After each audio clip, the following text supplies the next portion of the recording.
Hi guys, welcome back to the YouTube channel. Sorry I haven't uploaded in a while. I had a lot of RL things I had to take care of. So today we're going to be looking at Spear, and this is going to be a kind of just like a good build to play in Corrupted Dungeons if you want to make some silver as a new player. And I'll be going through all the different matchups and what you can fight, what you can't fight, and when to use what abilities. So I hope you guys enjoy the breakdown. I'm going to be keeping track of the win-loss ratio just so you guys can kind of get a sense of how many fights I'm winning and losing. And I might cut out some of the fights, but I won't. I'll still add them to the counter. So hope you guys enjoy. Now let's go for some general tips on this build. So you want to always be on pure mist food. You can bring pure mist snapper. You can be on pork omelet if you want to be very tryhardy. Just bring it as a swap in case you need to fight something that has a lot of mobility like a frost, um, or yeah, some other builds. You're always going to be starting on impaler by default. I'll discuss when you switch to the different W's. You are mostly going to be on Mist Cloud, and occasionally there's a matchup where Inferno Shield is better, but that very rarely occurs. And you're going to have Gig Pots, Healing Pots, and Poison Pots. You're going to be playing Gig Pots most of the time. Occasionally you're going to be switching to Healing Pots. So let's get into the fights. Let's get into the first fight over here. You're going to want to be on your Reflect W. This is a very good indication of how easily you can kill fires if they're on the first queue, I believe. I'm not sure exactly which queue that is actually. You just switch to Reflect and you stay on them. You want to Reflect as easy as possible, and if you don't have Reflect up, you want to use your Mistwalker Jacket. For instance, if we was to pop his E in the Clerical, I'd use my Mistwalker Jacket, but that wasn't needed. So against these builds, you're pretty much just going to run them over if they're on that queue.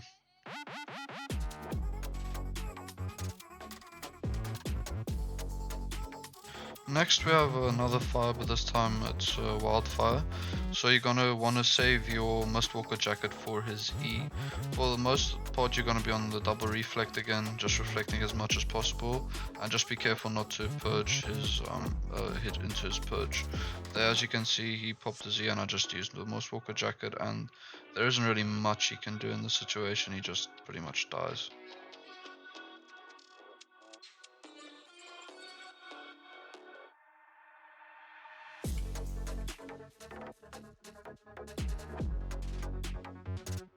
To have a nature staff. This is one of the matchups where you can actually play the Inferno Shield just to reflect his Qs a bit more. But this was a very new play, it was on Poison Pot, so I wasn't really too threatened. You're gonna want to switch to Healing Pots, I think. I personally think it's better. Usually they tend to kite more. I'm not really too sure what this nature was doing. He was just kind of standing close to me and brawling, which is definitely not a good idea, and not how the build should be played. This is unfortunately not the best example, but that's what I got. So here we have a Great Frost. One thing I will say about frosts in general is that you have to be very careful with your spacing. This is not a very good frost build in my opinion. It focuses heavily on damage, so I don't really have to worry too much about my spacing. But against certain frosts you have to be very careful of your spacing. You have to know when you can really try and put pressure on them and when you need to back off, because they can run you down if they're on Mist Caller and if they have the Frost Nova. He didn't, however, so I could really stay on him and I didn't have to switch my W. Sometimes you're gonna have to switch to Harpoon just because you can't really catch them, but in this fight, if they not the other Frost build, then you have a pretty easy time killing him. Boltcasters is a pretty straightforward matchup. You're gonna save your Mistwalker Jacket for his mercenary jacket. You just want to be sure to dodge his silence W. That's all that really matters. You can pretty much just go in and face him face to face. He doesn't really out damage you. He however didn't have the Q I was expecting him to have. I thought he would have the auto target Q.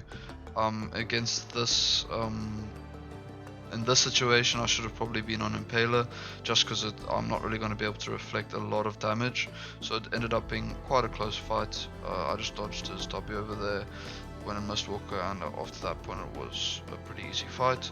However, like I said, if they're on that queue you should probably be on Impaler and not reflecting I don't know what it's called, the reflectability.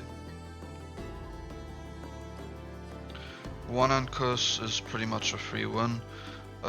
You wanna use your hunted on their grudge, and you wanna save your Mistwalker for their E. Situation I came in a little bit earlier or a little bit later. I'm not gonna show the clip for it because it was still a pretty easy fight. Is that they decided to use their E very very early on in the fight, and they almost had their second E back up.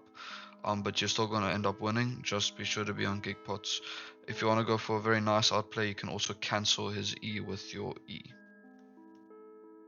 Occasionally, you're going to find completely random builds in Stalker where you can pretty much just run them over, as you can see in the clip.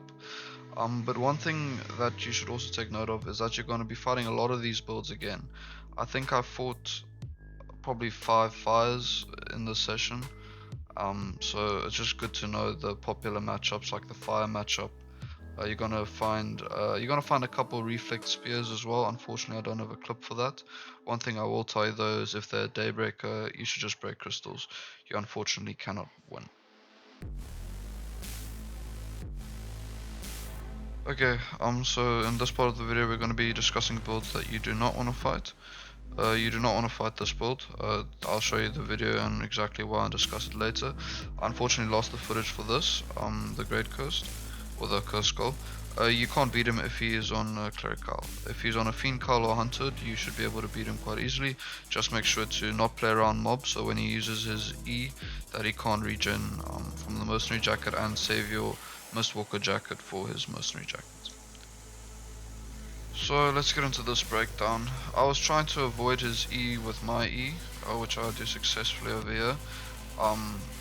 Yeah, it doesn't really matter unfortunately too much what you do in this situation. There's just nothing you can do. I think I played almost perfectly. When he hit his soldier armor, I immediately went Mistwalker so he wouldn't do a lot of damage. I do miss him Impaler there, but at the end of the fight you'll see that really wouldn't have made a difference whatsoever. At this point I decided to try and disengage. I'm just putting this clip in to kind of show you that you definitely can't win this build. You can break crystals if you break one crystal before the fight starts, and that's what I usually do just to make sure if there's something I don't want to fight that I can just break crystals. Thank you guys so much for watching the video. I hope you enjoyed and that you found it helpful. If you're thinking of starting playing some spears in Stalker ZDs. If you guys have any tips on how you think I could improve my videos, or if you guys have any questions on Albion, don't hesitate to drop a comment. I'll be very happy to try and implement it into my videos or to answer the questions you may have. So yeah, that's the video. Thank you guys so much for watching. Peace.